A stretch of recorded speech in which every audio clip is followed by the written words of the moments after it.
8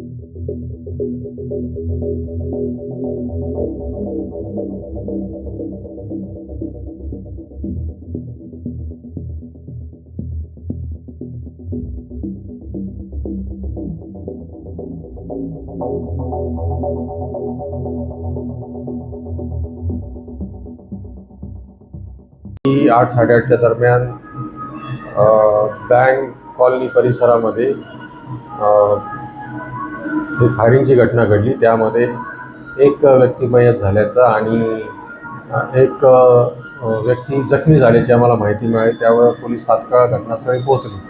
त्यानंतर घटनेची पाहणी केली असता तिथे आपल्याला डेड बॉडी आणि काही साहित्य मिळालं, परंतु जे आरोपीचं घर होतं ते बंद होतं। त्यानंतर आरोपीच्या घरात आणखी जे बघितलं असता तर आतमध्ये त्यांची फॅमिली बसलेली होती आणि मग त्यांनी आम्हाला घटनेचं हकीकत सांगितली। त्यावरून आम्ही आमच्या टीम्स आरोपी शोधण्यासाठी रवाना केल्या, परंतु नंतर आम्हाला आणखी कळालं की आणखी एक व्यक्ती जखमी आहे, तो देखील ॲडमिट आहे। तर त्या असे दोन्ही लोक जे आहेत ते सध्या ॲडमिट आहे आणि अंबेजोगाई येथे उपचार घेत आहेत।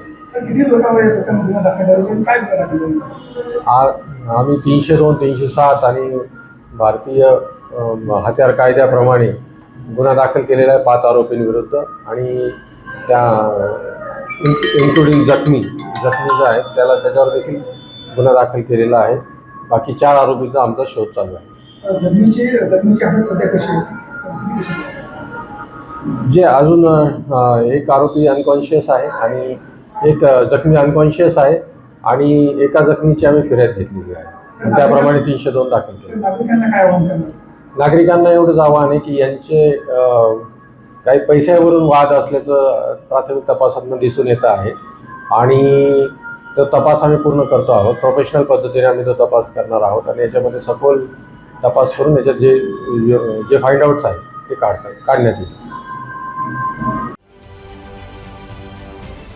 महाराष्ट्रातील सर्व बातम्यांचे विश्वासार्ह व्यासपीठ,